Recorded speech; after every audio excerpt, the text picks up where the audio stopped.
Welcome to this Blackpool Music School video all about the tips and tricks,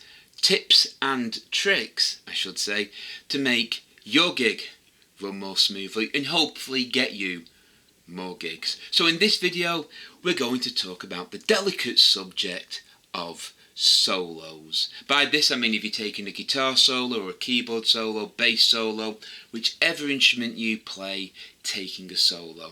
Now, with the best will in the world, unless you're a named act, most of the people in the audience are there to, if you're a dance band, to dance to. Now if you can make the solo fit the song, that's great. But really, just keep it to one verse, one chorus, because you're not a named performer and people are there to hear songs. They don't want to hear, say, a 5-minute guitar solo or bass solo or keyboard solo in a song.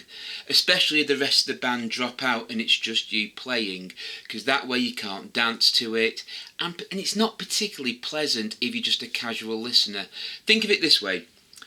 Let's just say you're moderately successful in your town. There's a small group of people who really like what you do and will like anything that you do.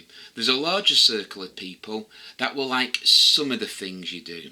But there's a larger circle of people who are just going there to hear some music. Now they're not particularly bothered if you are going to take a 5-minute solo to impress the small circle of people who follow you. You've got to think generally you're playing to people who don't know you and they just want to hear songs. So by all means take one verse, one chorus as a solo, but try not to make that solo 5 minutes, because you will lose the audience, because the majority of them don't know you from anyone and they're just there to hear some songs.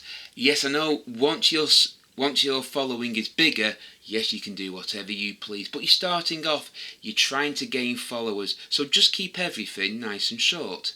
So if a song's 4 minutes, say, 30 seconds at the most should be a guitar solo or a keyboard solo, because 30 seconds you can live with. If it starts going into 3 or 4 minutes, the audience might not like it, especially the dancing or chatting. They just want to have a good time and listen to some songs. So if you're a soloist, keep it short until that small circle of hardcore followers turns into a bigger circle.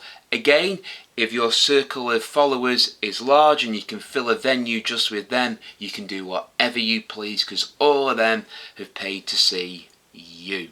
And that means then you're given a bit more leeway. But if you're playing generally anywhere, say like a church fete or some charity thing, keep the solos short.